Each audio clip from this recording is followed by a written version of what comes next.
and welcome to Blades and Banners, a Tales of the Valiant actual play from the Laughing Tree. We're back! That's Hooray! us! I snuck in! I'm here!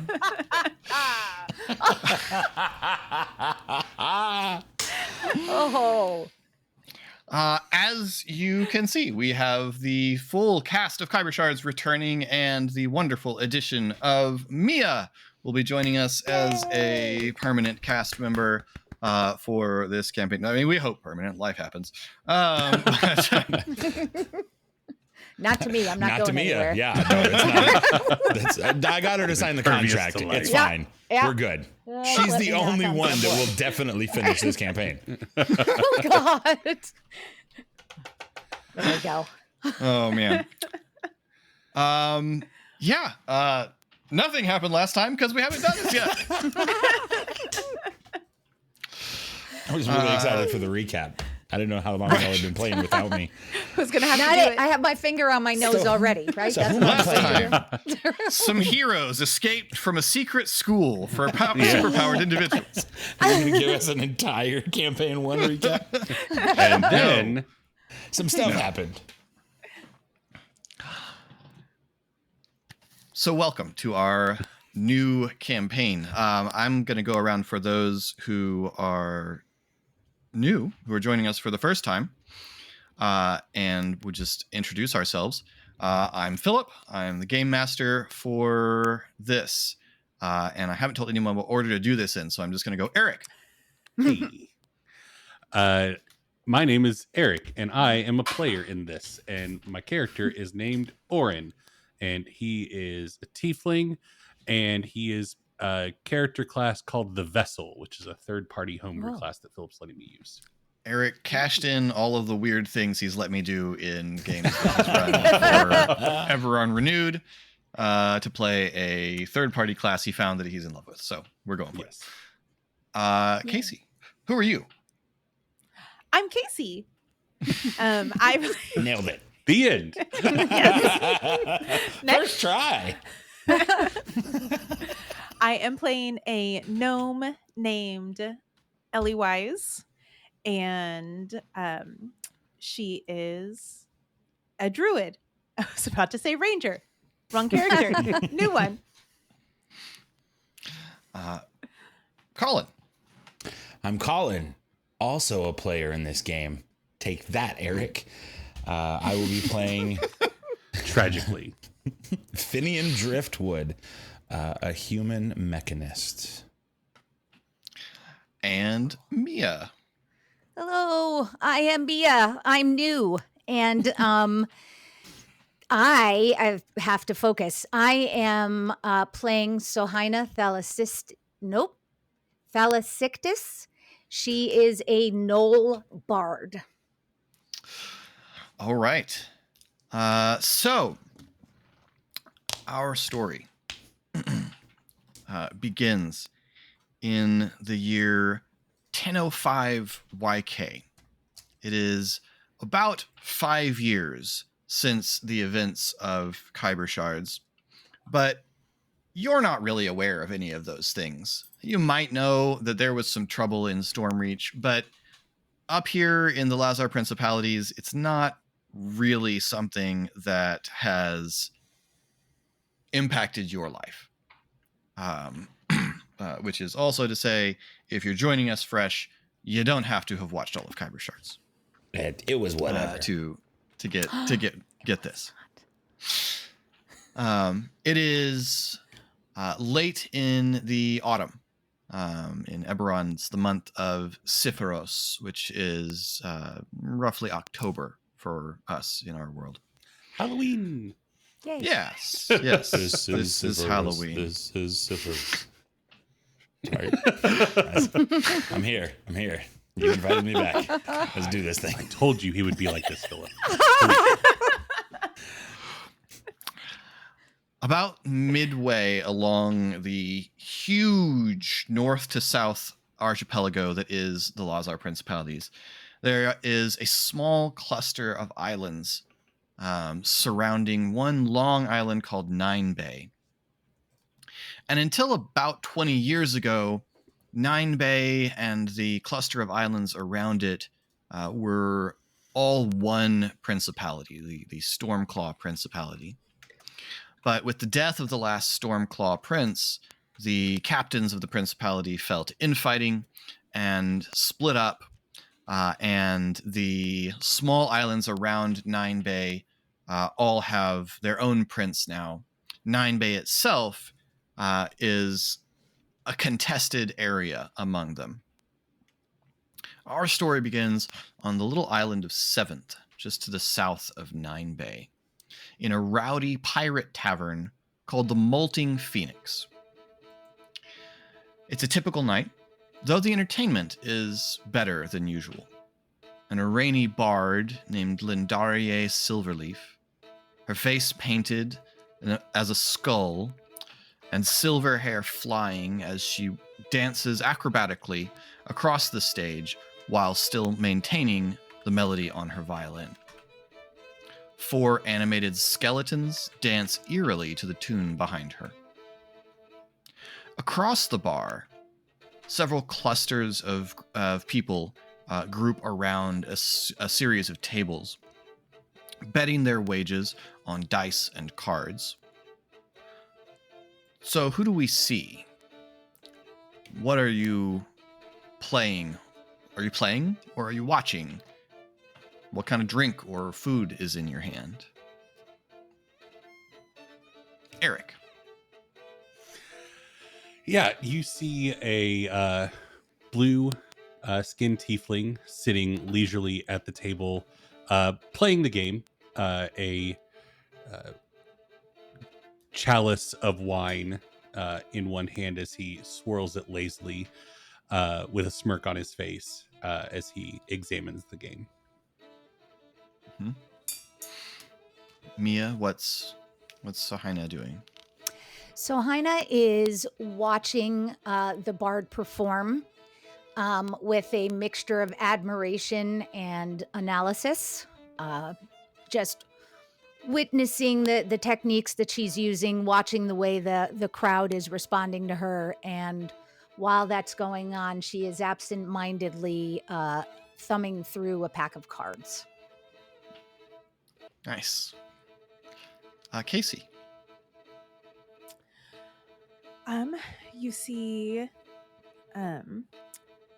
Ellie Wise, she's dressed in all black and she's sort of in the shadows watching other people and what they're doing. She is very much like Sohaina, drawn towards the performance, and she's drinking just a big stein, which is half the size of her. They come in pints. Full of beer. I like it. Why would you do that? And Colin? Finian is sitting at the table with his head down. He's taken what almost looks like a pad of paper, but the texture is leathery from inside his jacket. And he's got what looks like a pencil, but there's no lead. And he is sketching onto this. And as he sketches, things move around on that leather. And he is working on something. His beard has had a couple sips taken from it and has turned warm next to him. Nice. But also terrible. Does not care. So the night goes on around. You've all had a hard day's work. Everyone here is blowing off steam. Outside, it's evening. Not full dark yet, but moving in that direction. There's some mist working their way through the streets of Cinderport, which is the main town of the island. The mist is a little darker in color than most than mist on other islands, as it mingles with the smoke that drifts from the active volcano that dominates the center north part of the island and provides the island with many of the resources that it has. all of your reveries on your work, on the game, on the bard are interrupted as there is a roar and a bugbear surges to her feet on one side of the table, one hulking over, one huge clawed fist clutched around the wrist of a Korovar across from her, whose hand of cards shows an improbable number of queens. What species is the barkeep, Colin? An elf. Okay. The elf behind the bar gives a sort of long-suffering sigh as this happens. Eric, what's a distinctive physical trait about this elf? The upper quarter of their face looks to be burnt, but their eye looks like it's made of lava. Their right eye. That's so cool. That's awesome. They carefully slide the fragile glassware off the bar and take cover just before the cheater is sent flying through the air and a row begins. Bottles are being thrown, chairs are being thrown, tables are being flipped over. How does your character react? Finian grumbles and goes, "Oh, so doing this then?" And pulls his sleeve and lashes the leather around it, ties it off, and pulls it down to look around at his friends and see if this is beginning. Orin goes to stand up from the game and like gestures towards the commotion. It's like, oh, terrible pity that the game is being drawn out. And as he's talking and drawing attention towards the fight, his tail comes up and around and scoops the pot off the table.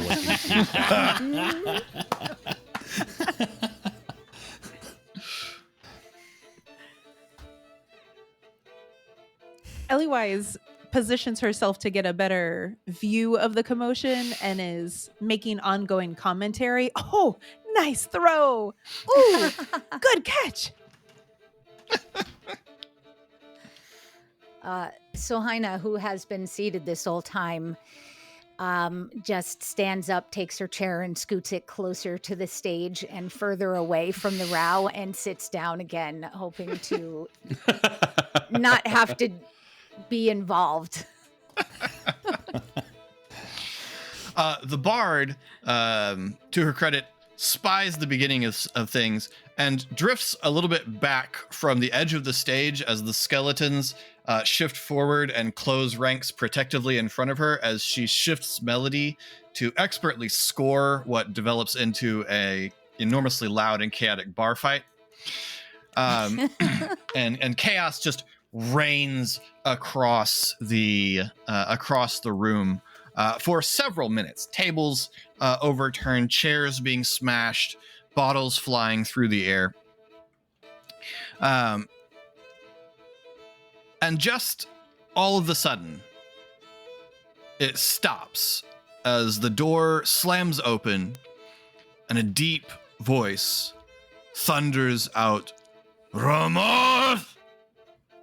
And the room goes almost still. Where are you when the brawl ceases all of a sudden as authority arrives? Finian is on the outskirts of it. He's involved, but he's the guy that as a body gets thrown, collars him, punches him, and throws him right back into it. So he's full plausible deniability, but he's keeping the row alive. Orin is like in the thick of it, but probably literally has his hand like halfway from pulling someone's coin purse off their pocket as everything pauses. Like he was just in the fray, just grabbing stuff and putting it in his pockets off of people's belts as they were fighting. Excellent. Ellywise is on a table. She's not in the middle of it, but she's on the outside, standing on the table to get the best vantage point. Sohina is still in the corner, kind of relieved when the authority figure comes in and starts to take a breath that she's been holding the entire fight. Awesome. Standing in the door is a tough-looking dwarf with salt and pepper hair and a beard that's got is sort of a central long beard and a couple of braids along the edges of it. He's got dark brown creased skin. The last bottle flies through the air in a lazy arc that's very noticeable in the sudden stillness. The dwarf's right hand shoots up and catches it with a metallic clink as the metal of his right prosthesis closes around it. He glares around at everyone and says, "Ears up," and then steps deferentially out of the way, and a goblin springs up onto a table and glares around the room, pushes his hair back. He's dressed pretty simply. Has a simple wrapped tunic, a rough vest with like sheep's wool on the inside for warmth. Very plain, practical boots. But you all recognize both of these figures as being people of importance and authority here on 7th, and particularly in Cinderport. The dwarf who interrupted the row is Corvin Ironhand, who's the dockmaster of Cinderport, and has been the dockmaster of Cinderport for longer than the current prince of 7th has been around, for longer than the principality has been here, and is largely perceived as the sort of the stable fixture of this world that you inhabit. The goblin on the table is called Shek, and he is the first mate on the flagship of the principality, and is second to your prince, Durga. And he glares around the room.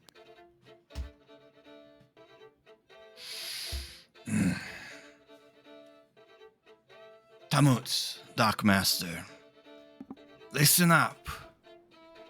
There's a ship in the channel, too close for comfort. All crew of the Kesh-Dur to action stations, Marines included. And you know that includes you. Yeah. Well, that's our cue. Warm up. Start heading out. Yep. So a lot of people in the room stand up and begin to funnel out of the door, yourselves included.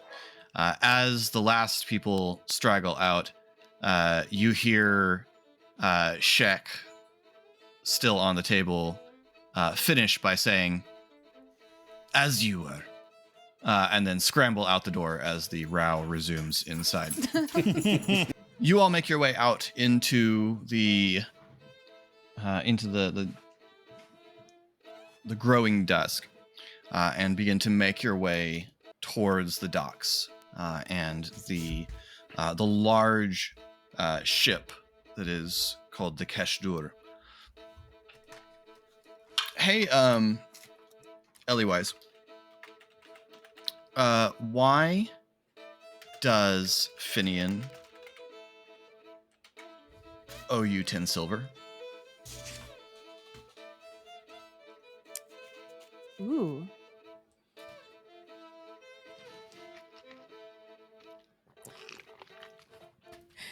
I would also like to know this. I Doesn't sound like me. Player question.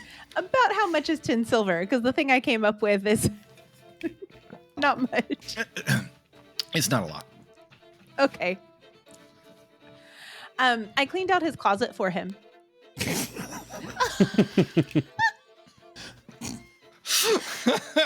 I did a very good job. Amazing. I am so excited to see what that looks like because I know what Finian's room is like. That's wonderful. Excellent.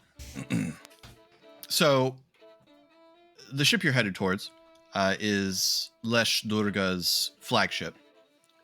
And it is the main action vessel of this principality. There are fishing boats and merchant ships and cargo ships and that sort of thing, but this is the warship of the island, and the crew of it tends to rotate. People do rotations on the crew, in addition to whatever their normal job is.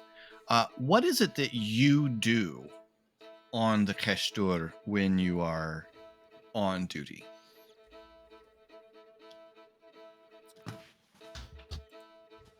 Finian is like the mender.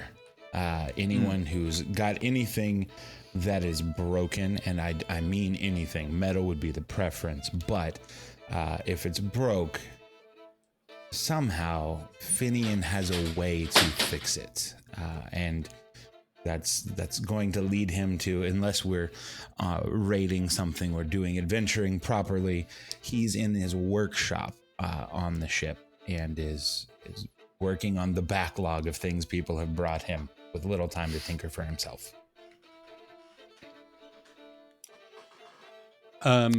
Oren would be like both participating in and overseeing like the grunt levels below him of like when we're in naval combat, like moving the ammunition, the artillery, stuff like that around. Because in spite of the fact that he has a terrible strength score, his athletics is actually a +6. He Nice. doesn't fully understand why, but weird stuff happens. So yeah, he's very much a body man, but he also has really good insight and persuasion. So he's also in charge of making sure that the grunts under him are also keeping up and getting things where they need to be.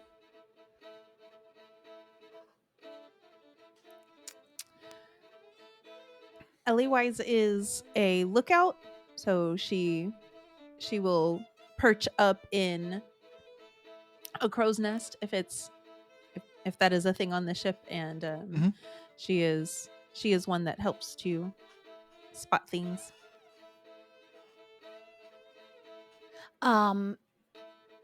If it is possible, is there a position for an entertainment director, like morale? The best ship ever. I mean, yeah.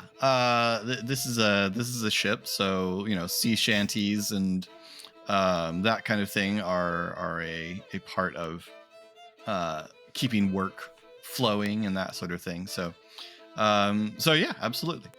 All right. So my thought is Sohaina sort of created that position for herself. Awesome.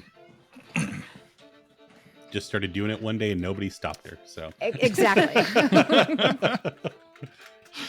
People seem not to mind, so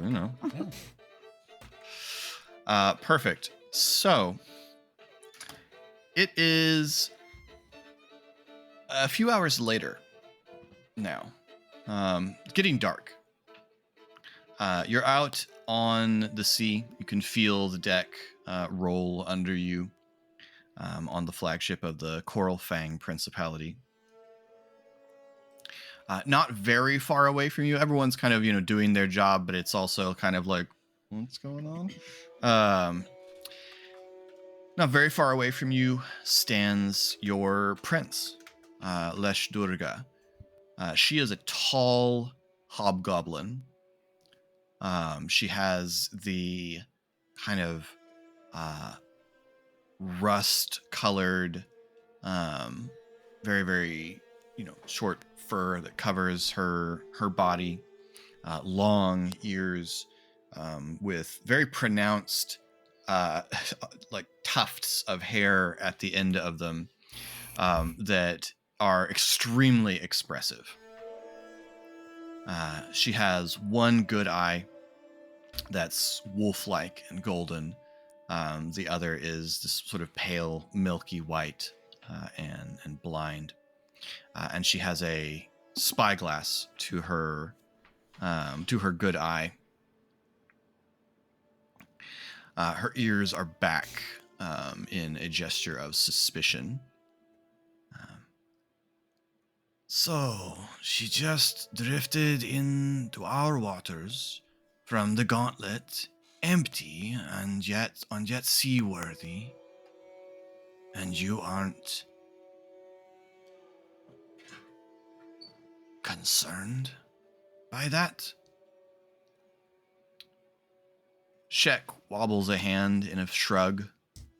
"So," he grunts in agreement.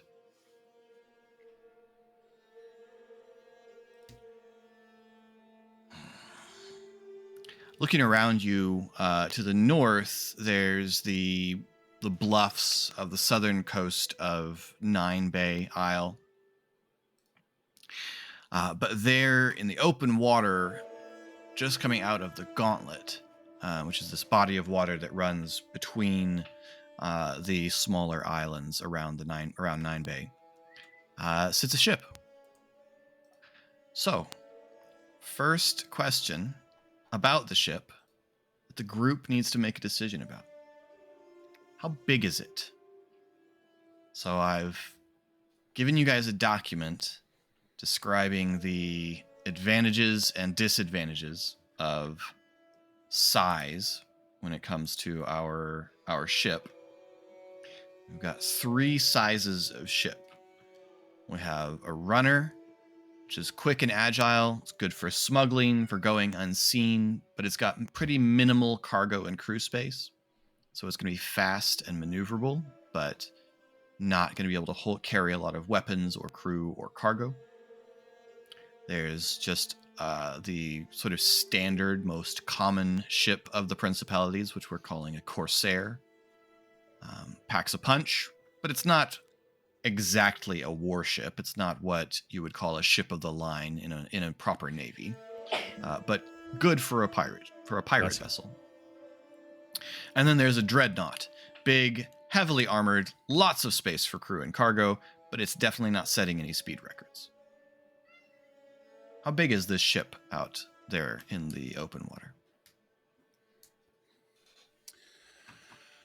And Durga's ship is a dreadnought, right? You said that? Yeah. Mm-hmm. Okay.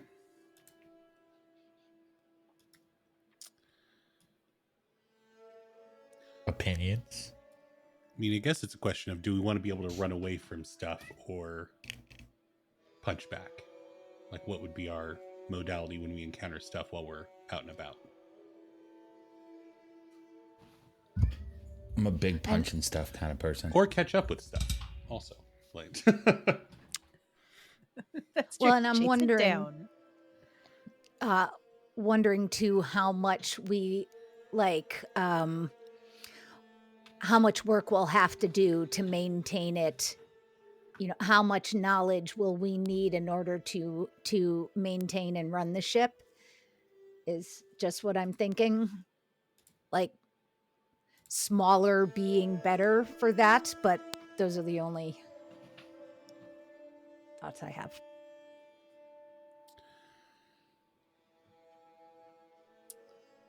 yeah, I mean, my thinking is, and this might be a bit too, I don't know, metagamey.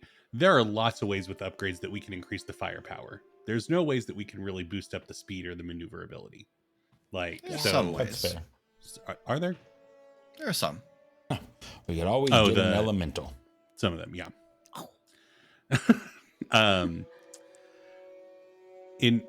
In my brain, small piratey crew tends to be like smugglers, small ship, not really like massive warship. But I'm more than happy to be I'm- pushed another direction. Like, I'm not married to it. That's just what popped into my brain. It'd be weird if you were. We would need to know that about your character. Yeah. So you should know where this thing came from then. That sounds aligned with what I was thinking as well, Eric. So it's a runner? Is the feeling? Casey? I'm a character-wise, Speedy, to, as Eric pointed out, to catch up to things is very appealing. Cool. Runner. So we're thinking Yay. runner. Runner. So real small. Yes. Okay. So this is a very small ship. There's not a lot that could be packed on it. Not a lot of people that can be packed on it. It's got maybe an upper deck and a lower deck, but not much room for weapons, not much room for cargo. Is what we are looking Will at. that limit our upgrades and stuff, our upgradability of the ship? It's there's definitely only so many weapons you can pack on a runner. Like, it doesn't Okay. have a gun deck. It's going to be kind of limited to things you can bolt to the upper deck on a runner, because your way of dealing with a problem with a runner is going to be run from it, not stay and shoot, it out. So for the Oh. I want to say variability, but that's not the right word that I'm trying to think of. Versatility. Versatility. Yeah, that's the word. Should we go with a Corsair then and just do an upgrade that gets us more speed? My character, like, if he got to choose, is going to need a little bit of space because he works on things. So, you know. Otherwise, he's going to hang back on this big ship and I'm going to have to make somebody new. So, Corsair? That's fair. Yeah, I'm cool with that. Okay. No, we were just a long ways away. It looked like a runner. It's actually a Corsair. now ship is now tiny. we Oh, wait, can- no. It's we getting can talk- closer. Oh, look, through my spyglass, I can see. Then It's someone actually hands you Corsair. a spyglass. Yeah. Oh. Holy smoke. I You turn- tap the side of my single goggle that's on my right eye. It's because Durga's only got one eye, so the depth perception was a little off when she called up the size. So I only have There you one go. eye in How this dare campaign. What? Okay. All right. So yeah. So you're looking at a sort of middleweight vessel, something that a small number of people can crew, but which could carry some more people if it needed to, some passengers or some cargo, and is the of the weight class of most pirate ships in the principalities. Durga turns and looks over the crew thoughtfully. I want a crew over there to make sure it isn't going to explode or place a curse on all of us before we tow it anywhere. And soon after, you find yourself on a skiff. Fair enough. So soon after, the four of you find yourselves on a skiff heading towards the ship. You are either very trusted or very expendable. Whoa. What'd you do to be Little on the column prize A. crew? Little column B. What'd you do that makes Durga select you for the prize crew? I can definitively say for Sohaina that she has been striving to be Durga's teacher's pet and is trying to do anything to curry her favor. So she has made herself available to Durga, and she's really polished up the goblin language skills. She has become extremely fluent, getting all the natural idioms and this, that, and the other. So the goal is for Sohaina to have been her teacher's pet. So that's how she's made herself. Awesome. As they're on this skiff on the way over, Finian is touching the purple amulet that's hanging around his neck and thinking about that occasion where they were raiding onto another ship. And he was able to stop her just as she was going to breach a door because as he laid his hand on it, the amulet alerted him to a spell that had been placed on the door, and he was able to detect the danger that was there. And right as he warned her, the other side of the door exploded, and they both took a little bit of time recovering from the splinter damage, but he saved her. And so knowing that he has that ability is what's got him in this moment of trust and expendability. Right.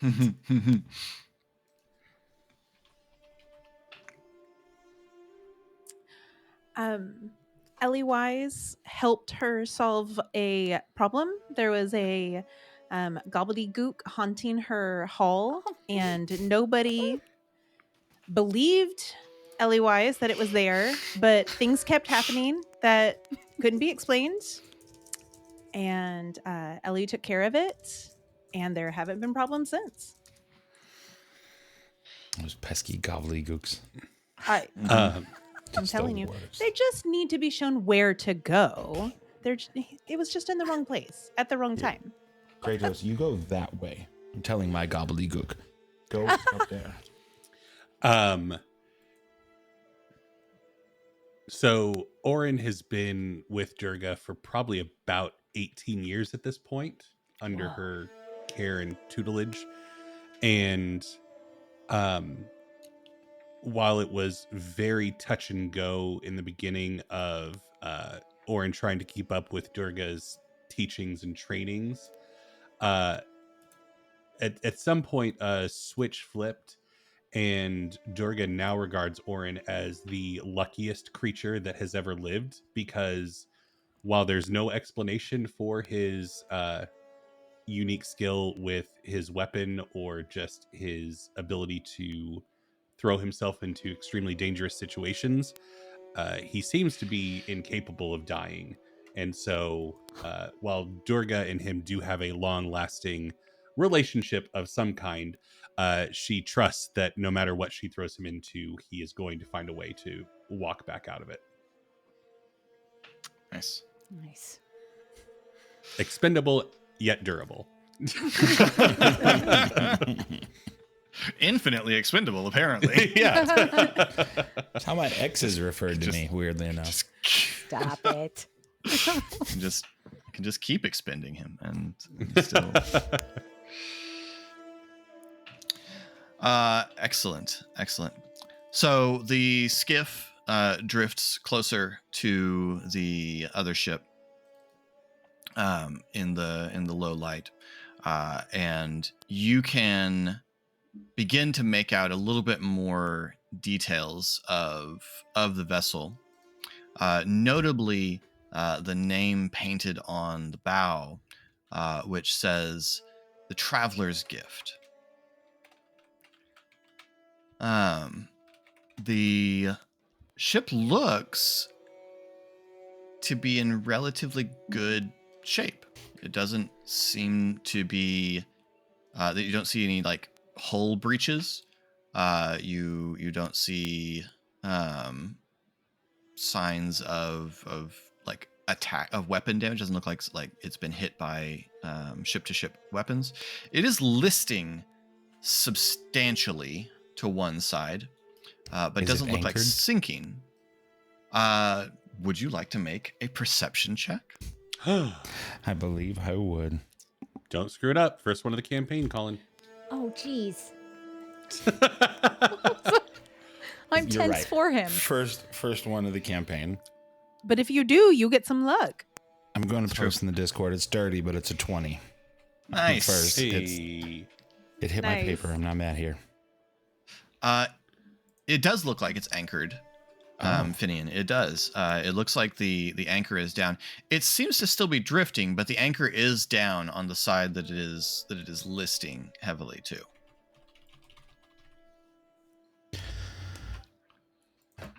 She's dropped there.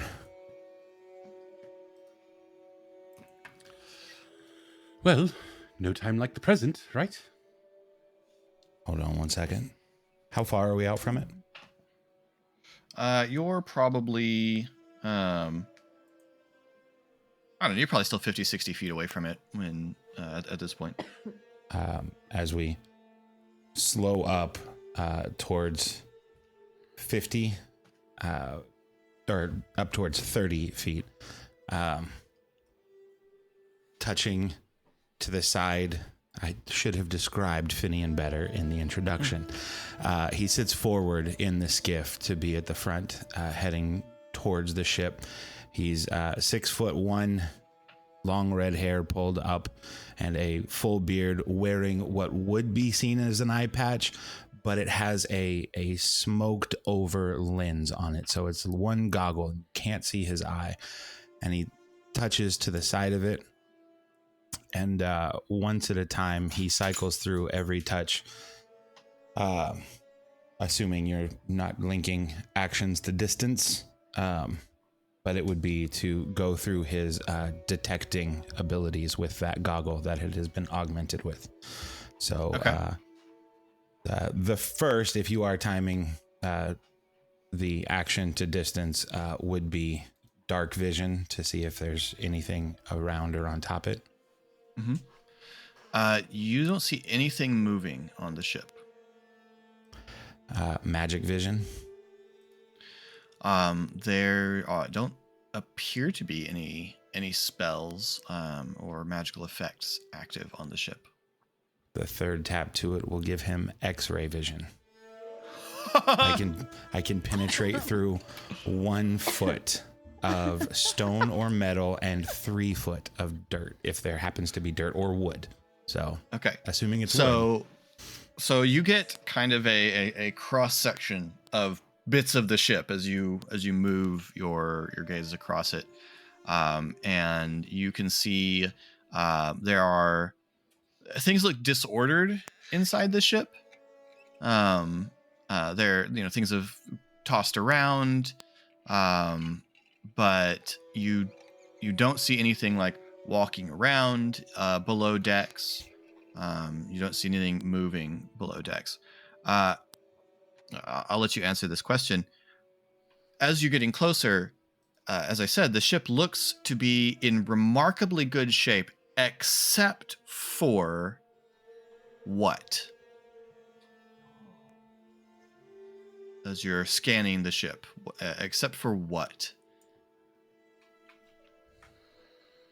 I see no sails. Dropped, Sails are raised. just gone. I see no sails. Yeah, the sails are just simply gone. Now,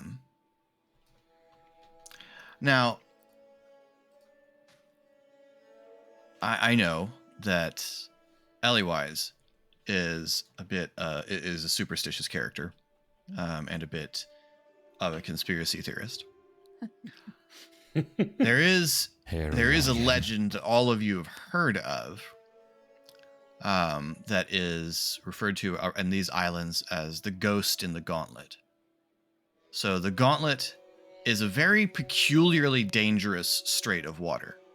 It's pretty much essential to this section of the principalities if you live here. But if you don't live here, you probably go around it, because everyone knows that something lives in the gauntlet. No one actually knows what lives in the gauntlet. Although some of you may be quite sure you know what lives in the gauntlet. And so I would love to know what Ellywise's current theory is as to what terror lurks in the gauntlet.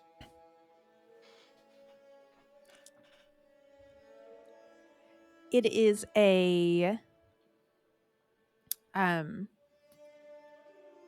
it's like a cross between a giant octopus and a water elemental. Cool. That's just cool. That's just a lot Yeah. of power in one being. I mean, It better not be. And undetectable What? when it wants to be, You I would guess, because exact- it could just be You water. would want to see It it better not or be. experience it. That's wow. I've never hoped you've been so wrong, Casey. That's glorious.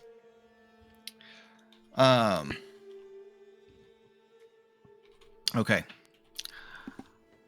So Finian notices that the sails of the ship are simply gone.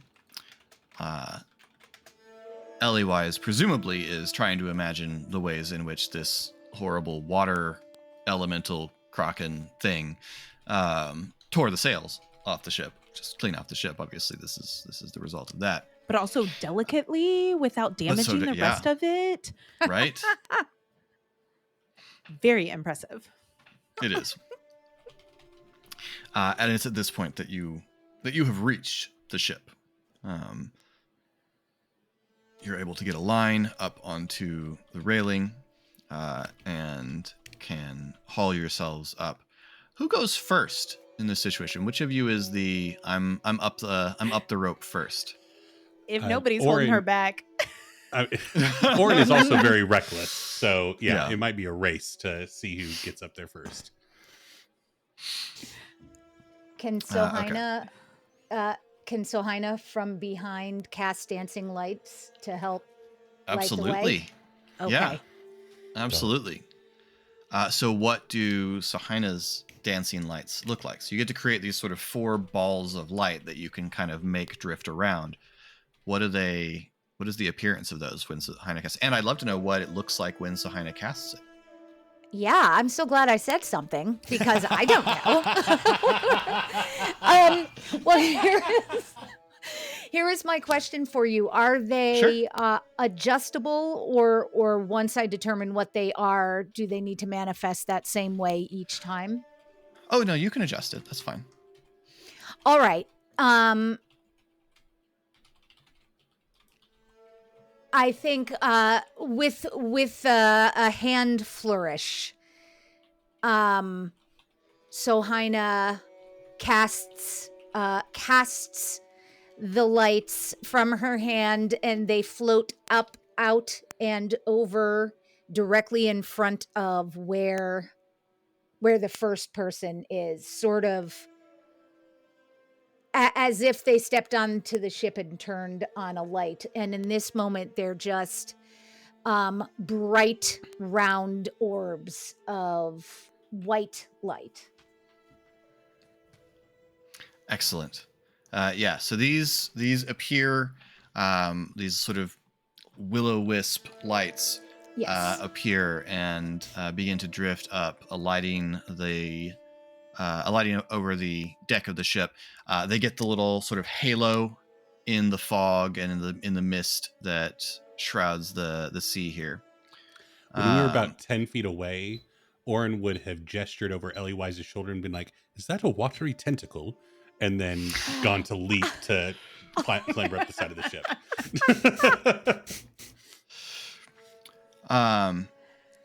Excellent. Orin, as you leap up onto the deck so wraps around so eagerly. Yeah.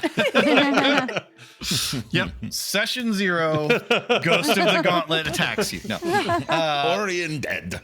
Orion on the way next. You have an extremely vivid sense of having been on this ship before.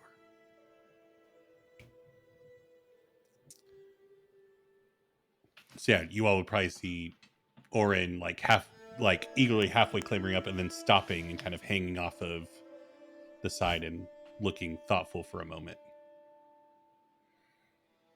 So it's just a sensation of having been on the ship before? You have just an extreme, like, the most powerful deja vu you've ever had before. Just impossible to ignore as just deja vu. You feel the sensation of climbing onto this ship is incredibly familiar. Looks over his shoulder. Does this ship look familiar to anyone else?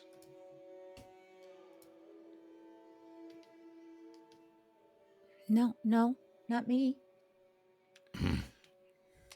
They all look similar, I suppose. And Orin goes to climbing back up, but a little shaky. All right. So you climb aboard the ship with no masts and no crew. Where do you go first? Everything's kind of, you're tilted. The ship is listing substantially to starboard. But where do you go first? Normally he would just eagerly go below deck to see loot, but he pulls his greatsword off of his back, kind of like not like ready position, but just like having it out, and in case anything, just with the uneasy notion. And then he just begins to walk towards to go below deck, because obviously there's nothing above deck. So examining the ship like he was ordered to do, but also if there's goods to be found, then great. So but he's moving slowly, like he doesn't want to rush down there without his companions. So he's just kind of keeping an eye out, making his way to try and find how to get below deck. The rest of you? Finian would be heading down, having an idea of the layout of the ship from seeing into it. And the way the detecting works is each of those blasts of vision change was 6 seconds. So as he gets to the top of the staircase that he knows is there, he would tap again to gain invisivision, to be able to see if there's anything invisible in his path. That's literally what it is called in the player's handbook. That's amazing. To see if there's anything invisible as he just walks down with the confidence that there's no magic he saw, no things he saw. Okay. So Haina and Eliwise, where are we going? Well, Ellie, it. go ahead. Oh Sorry. no, go ahead. Oh no, you first. I'm not talking. Ellie Weiss would just do a perimeter check. She Okay. trusts Finian, but also, what if he missed something? Finian scribbles this offense on his letter. The listing, is it as I think Sohina would want to check to see why that is the case. If there is a breach in the hull, she would like to check it out, and that to her seems like the first thing to do is to figure out how to get this thing upright. So as Eliwise, you start to make the perimeter check, you can see that on the starboard side, there is an anchor line going down into the water that on the same side that the ship is listing toward. And so you and Sohina would probably clock that pretty quickly. Oh, Who dropped go the to try anchor? to fix it. And how do you try to Sohina fix would. it? Yeah, how does two of you try to fix it? Well, Sohina is bringing the dancing lights over, planning on being the flashlight person to hold up the lights while someone else is looking in the engine. For her, I think Sohina is peering into the water to see if there's anything to be seen, to attempt to maybe also figure out a way to raise the anchor or see if it's stuck or. Okay. Give me a perception check, Sohina. Okay, so that's a D20. Mm-hmm. That is, since I rolled a 28, I'm going to say that I rolled the wrong die. Wait, you rolled a 28 on the die? I did. Sorry, I have you a couple of fancy weird die. Sorry. You must have a D100. D100. Yeah. Can we go with that? Yeah, Keep it. seriously. We might want to do that since I just rolled a 3. Okay. This is The good more news fun. is, first off, what's your whole check when you add your perception to it? When I add my perception, what I am looking at is perception. Under skills. Mm-hmm. Yep, +2, so that makes it a whopping 5. Okay. Mhm. That's a failure, but you get a luck point. Huzzah! So for our audience, we're going to use luck slightly different from the Tales of the Valiant Player's Handbook. Player's Handbook lets you just add a 1-to-1 numerical bonus for every luck die you spend. We're going to have it add a die. So 1 luck point adds a d4, 2 luck points adds a d6, 3 a d8, 4 a d10, 5 a d12. And that's how it goes. And you can't have 6. So that's your how we're going to character use dies. luck point. So you have a point of luck. What was Eliwise doing? Seeing if is there a lever that she can just pull to raise up the anchor? Sure. Just, Yeah, there's essentially a crank to raise the anchor. she starts pushing on that. As soon as you lay your hand on it, you realize that it is unearthly cold. The metal of the contraption is just like freezing, like cold. That's cold in such a way that it burns when you touch it. In fact, in such a way that you take 1 cold damage from touching it and pull your hands away. Okay, so this is very, very cold. That hurt a little bit. That's weird. Are you okay? What just? Oh yeah, Okay. that's very interesting. Eliwise, and what is Eliwise's passive perception? 16. 16. And Mia Sohina's would be 12. Passive perception is 17. Oh, right, Is because that- you have a yes, your feat increased it, or your talent Okay. increased it. Yes, Ooh. yeah, that's what. Nice. Okay, cool.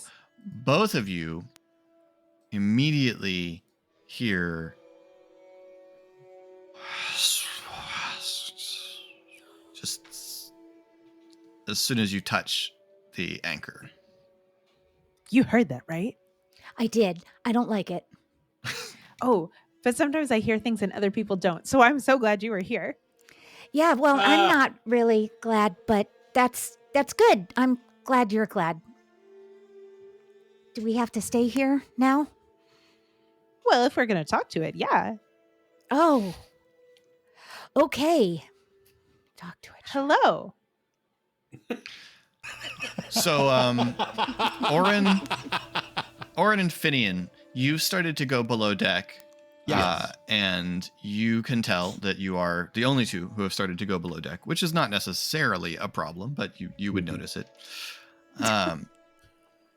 As you get down onto the next deck and look around you, the first thing that you see is one of the bulkheads of the ship. There's a person like fused into the wood. Like they're like chest and up and one arm are projecting out of it, and the rest of them is just fused into the wood. Now, Finian, you're familiar with magical things. What would cause that to happen? Might have paid extra for it. And as he says that offhandedly, So tapping to change back to detect magic to make sure there's nothing he missed, and then taking his hand, his gloved hand with only the index finger being released, and he's going to touch the wood under the body, not on to it. touch it. The wood is smooth and solid under your hand. And as he slides up to the foot of the body that's fused, The feet are not visible. The lowest thing is like the sternum. You can see like the sternum and one side of the chest and a shoulder and arm, and the head are Is the dangling out of arm- the wall. still flesh, or is it also? It appears to be flesh.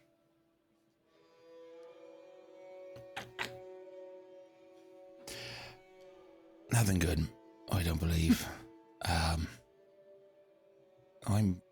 I'm not proper familiar with this, if I'm even remotely honest. Not a big fan either. Glad to have you here. Well, Nothing's pinging on the detect magic. It doesn't appear to be a magical effect. And just importantly to understand, there's no hole. This is the body projecting out of a hole. There is a smooth transition from wood to clothing. All right, don't judge me here. Are you dead, mate? Are you all right in there? Are you talking There's to the corpse that's sticking no out of the response. wood? I'm making... Do you have that speak with dead spell that we've seen? I mean, no, I don't. Great. Okay. Well, now we know he's dead. Before we didn't necessarily. Orin tries to see if there's like anything hanging off of the neck or any pockets exposed or anything like fallen on the ground. Like Are you robbing this man right now? Trying to look for markers of identification. That's all. There's a simple chain with a ring around it, hanging from it. But the pockets of his pants are not visible to you. Orin would take his sword up and like pull on the chain and break it, and then collect the findings. Sure. For science, of course.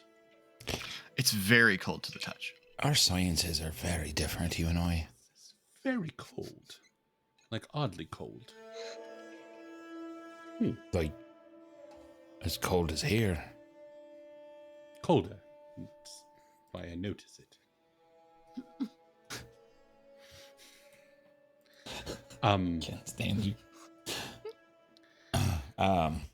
But that's the only weird thing of note where we currently are in this level. Where you currently are, you've come down into a largish room with a lot of hammocks hanging, and there's sort of a walkway down the middle, and on either side of it is space you can see down to the interior of the hull, where normally a whole bunch of goods and ballast would be stored. Anything notable about the ring? It's very cold. Visually, though, nothing. Okay. No, it seems to be just a plain silver ring. Pity, shame, and as he says, as he puts it in the pocket. Anyway, and then deeper in, see if there's more bodies poking out of the wood. More boat people, right? Sure, why not? All right. Do you have dark vision, Finian? I do, however, I haven't cycled back to it. Okay. That will be what I cycle away to next, but I've not declared that. Vision, but yeah. And I have 36 seconds worth of charges left.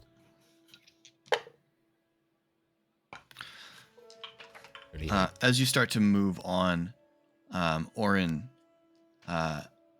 the awkward angle of the ship makes you sort of lean slightly in one direction, and the arm of the body, the hand, closes around the shoulder of your clothing, and the face turns to you and just screams in terror and pain, and that's where we're going to leave this episode. Oh, you didn't say you were alive, mate. I asked you. Orin just screams nose to nose. Stop arguing with the ship, man.